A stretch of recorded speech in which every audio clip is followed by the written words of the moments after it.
As a psychiatrist of over 20 years, I've seen my patients come in many different types, all of them with their own personal flaws, some worse than others. There have been some instances in which I've met people with problems so bizarre that I've dwelled on them for days. These are the ones who'd come in, tell me their story, then right away I'd know they were screwed. Obviously, as a mental health professional, I'm not supposed to spill the beans on their situation so quickly. My job is to stretch out the treatments for as long as possible until the inevitable occurs. One patient in particular stood out. His name was Adam, and he was one of the unfortunate ones. It was hard for me to tell at first, as his life story wasn't exactly unusual or bizarre. However, he did have a condition that was rare, narcolepsy, a sleep disorder that would cause him to randomly fall asleep at inappropriate times throughout the day. This disorder tormented him his whole life.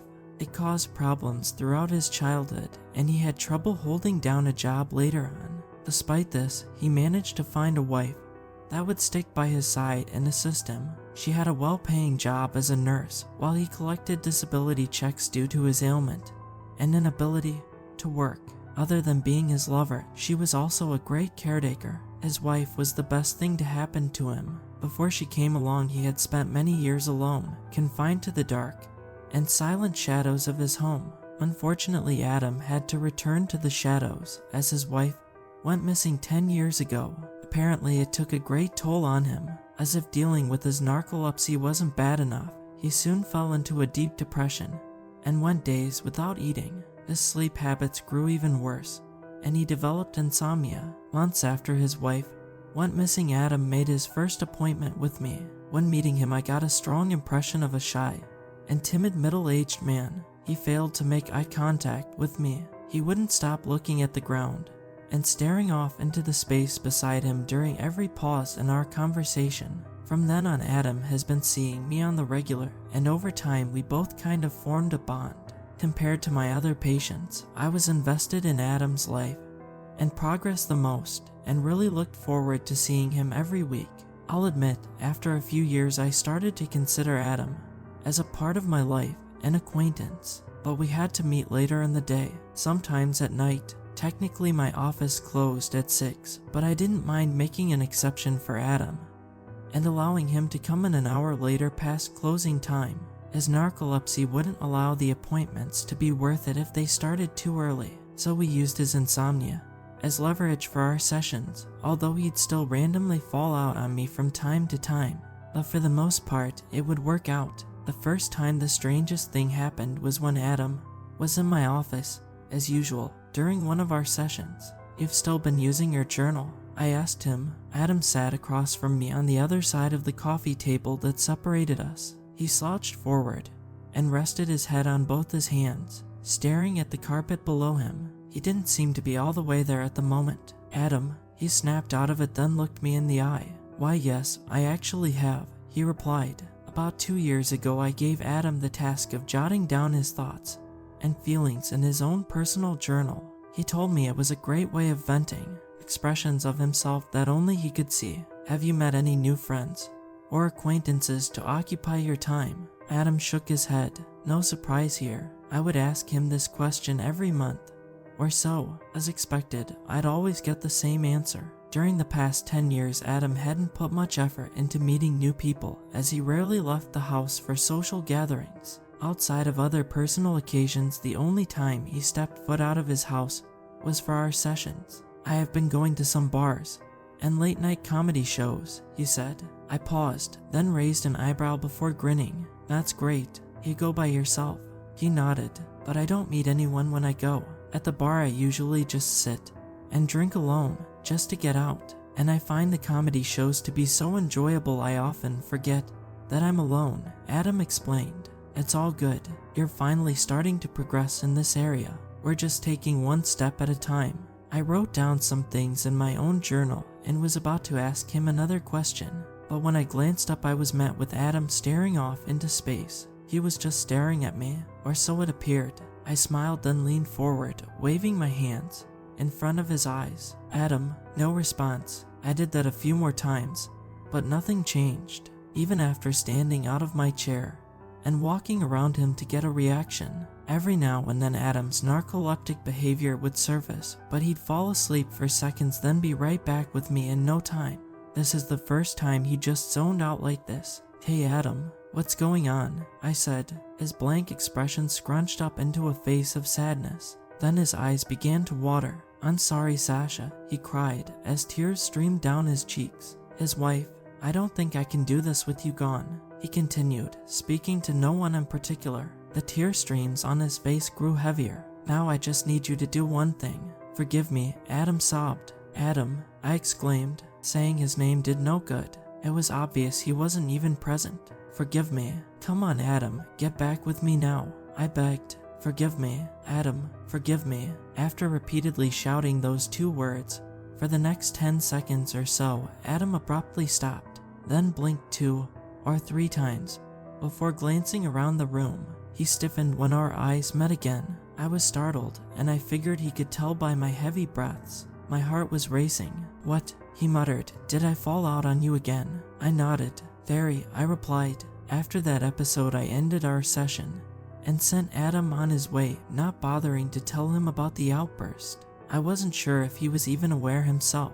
It was clear that he thought he'd just fallen asleep as usual, but that wasn't the case. I've never had a patient just start talking in a trance, mid-session. And what was he even talking about? Forgive him for what? At the time, my guess was that I wouldn't see an odd outburst like that from Adam again. Maybe he was just having a really rough night, and his issues just took a bizarre turn. I think you know where this is headed.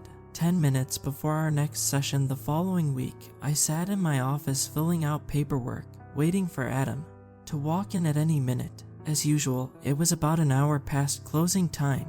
What had happened last session had me thinking. I couldn't wrap my head around what could have triggered Adam like that, or how something like that could even happen. I thought about it all day at home, to the point I even went to the internet looking for answers. I didn't find much on what I was looking for, mainly because I didn't know exactly what I was looking for myself. Trying to describe what I had witnessed was almost just as challenging as figuring out what was behind it. I visited many pages on the net about narcolepsy and other sleep disorders, but only came across generic and typical info. When Adam finally came trotting into my office, there was a slight jump in my chest upon laying eyes on him. He carried that typical blank and carefree expression I've looked at for the past decade now, that tense and anxious bodily posture as he came and took a seat in the leather chair across from me. I gave him a slight welcoming smile. Then I noticed he was carrying a small black booklet in one of his hands. There was a band of elastic wrapped around it. His journal. Our session began, and it was off to a pretty good start. He gave me some more good news. He went to another comedy show and gave the bar a few more visits throughout the week, but this time he built up the courage to be more social and talkative. Apparently Adam's been approaching and meeting people more often. During the past week at the bar, he hasn't been drinking alone. He enjoyed some meals and had drinks with a few guys there multiple times the previous week. "Well, you made one hell of a leap," I said, growing excited for him. Adam smiled a little. It wasn't much, but it was still the happiest I've seen him since forever. I've tried asking a few of them to go to some of the comedy shows with me, but they all said they were unavailable, he explained. From there I dug deeper and was informed of many more updates on Adam's life and mental health. Surprisingly, things only got better as minutes passed. Adam made eye contact with me more often and was more expressive when he spoke. It was the best session we had in a long time, but like all things good, it didn't last. "So, how do you think Sasha would feel about you finally opening up to someone else?" I asked. When I asked that question, Adam froze with a smug grin stuck on his face, and he was silent for seconds. "Adam," I waved my hands in front of his face and got no physical reaction, staring into space. It was happening again. Sasha wouldn't feel anything. She'd run away at the sight of me. Adam blurted out coldly. He'd lost grip of his journal, and it toppled to the floor. "I hate myself for this, I really do," he continued. I gulped, staring Adam right in his unaware eyes. "What do you hate yourself for, Adam?" I asked reluctantly. I wasn't very nice. "Not as much as I should have," he replied. "I let the wrong emotions consume me, and now I've turned into something that resembles another person I don't like very much." At that point I was starting to worry again. but something made me want to ask more questions. My curiosity was sparked, and I wanted to hear what else was on Adam's mind. Before I could get another question in, Adam was present again. Like before, he blinked multiple times before glancing around him. Also like before, I didn't tell Adam about the outburst, and continued our session as usual. Over the next few weeks, the sessions with Adam remained similar to the ones as just mentioned before, except Adam seemed to grow happier after each week. As the weeks passed, he walked into my office with more confidence. The slight smile I saw before was growing wider. Our conversations were smoother, and it became more rare to lose eye contact with him. The good news he continued to present escalated. He was still meeting people at the bar, and increasingly grew comfortable communicating with them.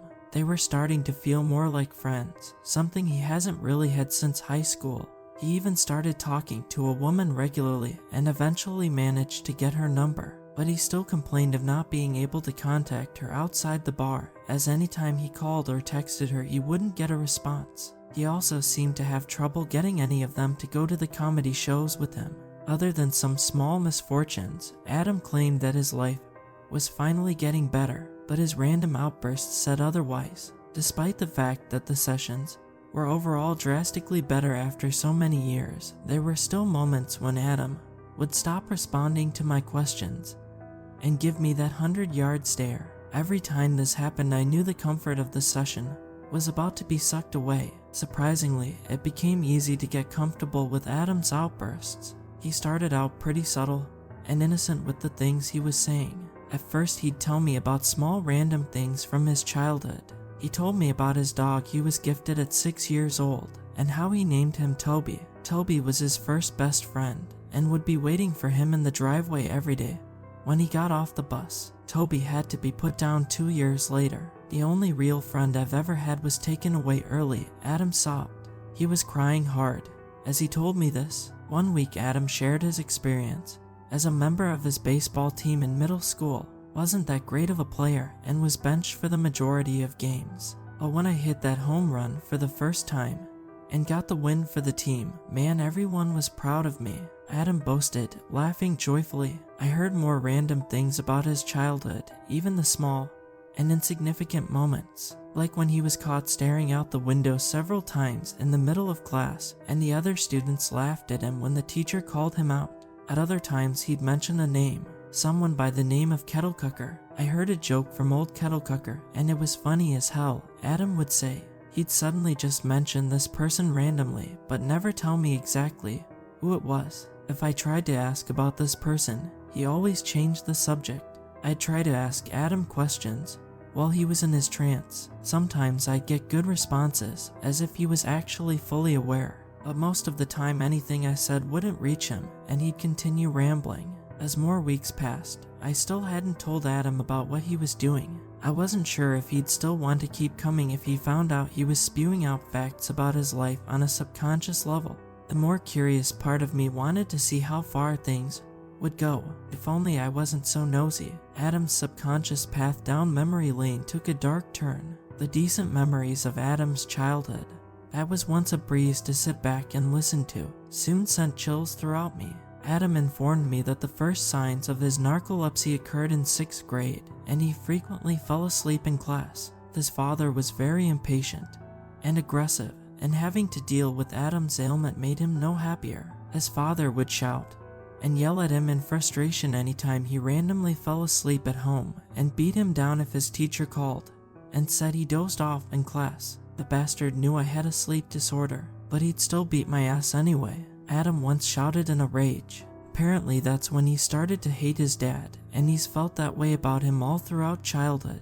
This suppressed rage led him to getting into a couple fist fights with his father as a teenager. Adam told me he'd come home drunk when he was 15, and his father shoved him outside on the porch, where he later fell asleep. He woke up in the same spot the following morning. At 16, he often stole his father's booze and snuck out in the shed at night to drink. I needed some kind of escapism, since actually leaving was off the table. Adam slurred, still giving that long-distance stare. One night, while getting sloppy drunk out in the shed, he spotted a sledgehammer hanging on the wall.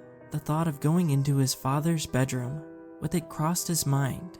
I was gonna bludgeon that man, but unfortunately, I didn't have the guts to act on it. Adam blurted, I didn't shed a tear when the guy drunk himself to death and destroyed his liver. That was the first time I've heard Adam use profanity. It caught me so off guard that my eyes widened. I bet if I had old Kettle Cooker around back then, he'd cheer me up in a heartbeat. Man, does he say some funny shit. He mentioned him again. Kettle Cooker, who was it? His thoughts would get even worse whenever I mentioned his missing wife. Have you ever told Sasha about the relationship you had with your dad? I asked him one week. This was one week in particular when I got lots of good responses from him in his trance. Adam took a deep breath, then to my surprise he started crying. No, I've never mentioned a word to her about it. Adam sobbed, but it doesn't matter anyways. Sasha hated my guts. I stared back at his emotionless face in confusion. What? I said. I used to be a total brute towards her. I yelled and cursed at her a lot, and the slightest of mishaps would cause me to punch or slap her until she cried. He started bawling uncontrollably, but I took it too far one morning. He continued. Sasha fixed me a hot breakfast on a tray. When she brought it to the table, she dropped the entire thing, spilling everything on the tray in my lap, including some scolding hot coffee. In a rage, I repeatedly bashed her in the head with my fists and killed her. My eyes widened again. Then I swallowed in fear, still staring at him up and down. He was grasping his journal tightly by his side. I buried her in my backyard. Then after some time I called the police, pretending that I hadn't seen her in a few weeks. He whimpered, the only person that ever gave a damn about me is gone, and it's all my fault. Now all I have is Kettle Cooker to keep me company. He always makes me laugh, or at least puts a smile on my face to distract me from my piss-poor life. Kettle Cooker, now scared to death, I asked. Adam, who is this Kettle Cooker guy? In the middle of tears, Adam grinned. Then he started laughing. He was genuinely creeping me out now. Kettle Cooker, only the funniest old fart alive. Adam blurted. Obviously his answer brought me no closer to figuring out anything, so at the moment, I left the mystery alone. Days after that specific session, I sat at home ruminating once again. This is the most concerned Adam has made me in a while. Did he confess to murder? I mean, he's been saying some pretty wild stuff, but I wasn't even sure how much of it was true. If any of it was true, I didn't know what action to take next. Contacting the police would have been questionable, as Adam wasn't even in a fully aware state of mind when he made these confessions. The thought of seeing Adam again the next week now seemed more terrifying. What possibly true event would he reveal next? I wouldn't get the chance to find out. Adam didn't show up anymore after that. In the following week it was a half hour past our starting time. I sat in the office waiting, but there was still no sign of Adam. This was odd because he's never skipped a session without calling me ahead of time. I called his phone a few times, but couldn't get an answer. The same happened over the next few weeks. Now I was considering calling the police, taking into account the fact that Adam has never ghosted me once, let alone 3 times, without notice, combined with his confessions, made me decide to eventually pick up the phone. I turned the television on one day and found that the authorities had already beaten me to it. The 5 o'clock news was on. I was shivering from head to toe when I saw Adam's picture appear on the screen. In the background there were many paramedics carrying zipped up bodies on stretchers. After listening to the reporter go on in the background for a few seconds, my heart began racing again. Adam was being charged with multiple counts of murder. I could see other people standing out in front of his house, crying and staring at the scene in disbelief. A few officers stood by to make sure they didn't get too close. I felt sick when I saw Sasha's picture appear on screen shortly after. There was a caption, "Missing woman found beneath in large red text." Unfortunately, that woman wasn't alive.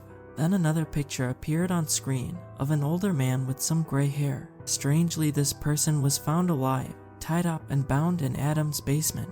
The name at the bottom of the picture caused my eyes to widen. John Kettle Cooker. It was at that moment I realized Adam was spewing at least some truth in his trance-like states. I started looking back at the other confessions that he made, and the more I ruminated over our more recent sessions, the more I struck myself with abundant terror. The thought of Adam sitting in jail made me feel relatively depressed. During the first few weeks after I saw the horrid news, I could do nothing But think about the fact that my time with Adam was now history. The bond we formed, it had lasted so long that regularly seeing and communicating with Adam was something my brain craved and expected. I'll admit, I was starting to miss him. Despite what he's done, it took a minute for me to face the fact that, yeah, he really did kill his wife and committed deeds much worse. After seeing the news, I did more research on the incident.